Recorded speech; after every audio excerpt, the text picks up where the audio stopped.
সকাল থেকেই ভিডিওটা স্টার্ট করছি। আজ সকাল থেকে সন্ধ্যে অবধি পুরো সারা দিনটাই তোমাদের সাথে শেয়ার করতে চলেছি। সারাদিন কি করি। মন খারাপ থাকলেও একজন মায়ের জীবনটা কিন্তু সহজ হয় না। একজন স্ত্রী হিসেবে মন খারাপ করে বসে থাকার জীবনটা তখনই শেষ হয়ে যায় যখন মা হয়। মা হলে ছেলের দায়িত্ব, সে কী খাবে না খাবে, সে কী পড়া করছে। ছোট বাচ্চা হলে সেটা আলাদা কথা, পড়াশুনো থাকে না। বাচ্চা একটু বড় হয়ে গেলে মায়ের সবথেকে বড় চিন্তা হলো পড়াশুনোটা। আমার যেটা মনে হয়, ও পড়া করিয়ে দেওয়ার পরেও যেন মনে হয় পড়াটা বোধহয় ঠিকঠাক হলো না। হয়তো ও আমি না থাকলেও পড়বে না। সত্যি কথা বলতে আমি যতক্ষণ বসে থাকবো ততক্ষণই যতটা হওয়ার হলো। আমার ছেলে ততটাও নয় যে আমি চলে যাব, বসে বসে নিজের পড়াটা করে নেবে। একদমই নয়। ওর কাছে বসে থাকতে হবে, তবে গিয়ে করবে। সে যাই হোক, স্কুলের পড়াটা এখন দেখতে পাই যে নিজে নিজে করে নেয়। কারণ স্কুলের স্যার ম্যাডামদেরকে তো খুব ভয় করে। তো সেই হিসেবে স্কুলের পড়াটা কিন্তু খুব ভালোভাবেই করে নেয়। আজ সকালটা শুরু করলাম এই দিয়ে। সকালবেলায় আজকে একটু উঠতে বেলা হয়ে গিয়েছিল, মা জলটা ধরে নিয়েছে। তো ওপরে কালকে কাজ করেছিলাম রাত্রেবেলা, এভাবেই রেখে দিয়ে শুয়ে পড়েছিলাম। একটু নোংরা হয়ে আছে, দেখে কেউ খারাপ ভাববেন না। আজকে ঝাড়ু দিয়ে দিই, তারপর মুছে নেব। তো মোছাটা এতবেলা বোধহয় আর হবে না, কারণ এই ঝাড়ু টাড়ু দেওয়ার পরে বাবুর মানে স্কুলে যাবে, তার আগে খাবার বানানো, টিফিন বানানো, তারপর স্নান করা, পুজো সারা সব কিছু আছে। তো একদিনে যদি সব কাজটা সেরে নিতে চাই, সেটা করলে হয় না।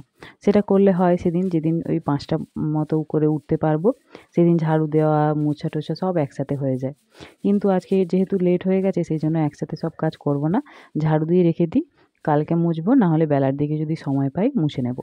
তো ওকে বলছি পড়া করে নাও, তখন কি বলছে একটু শুনে নিই।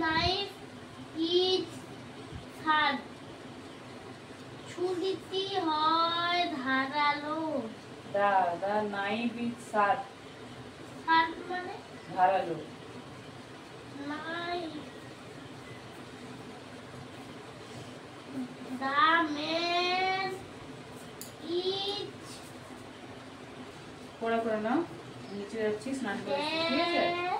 পড়া করে নাও। কি খাবে?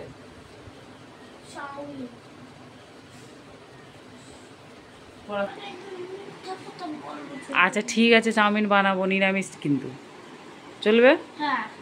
পড়ে নাও। আমি কিন্তু নিচে থেকে যেন আওয়াজ পাই। হ্যাঁ,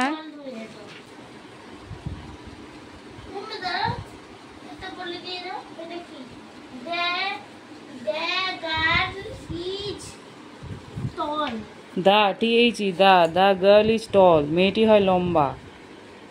বুঝতে পারলে?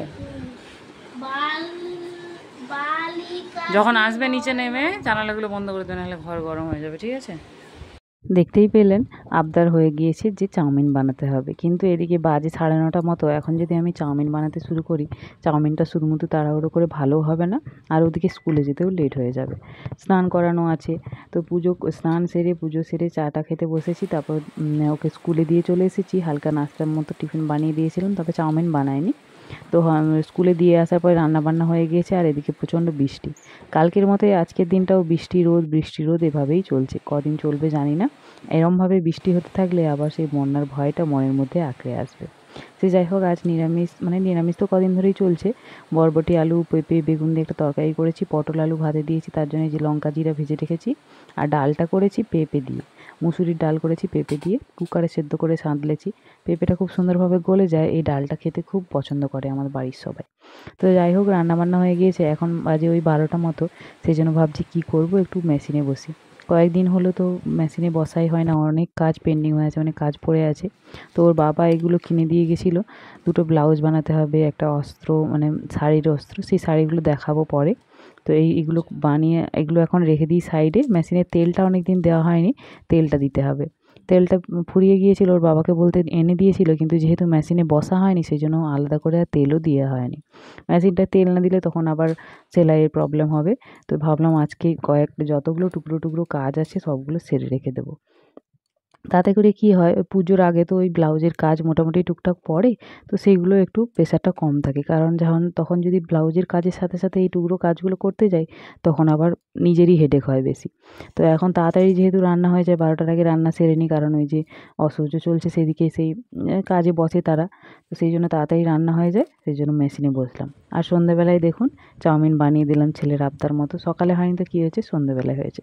আজ এখানেই শেষ করছি। ভালো লাগলে শেয়ার করবেন। ধন্যবাদ।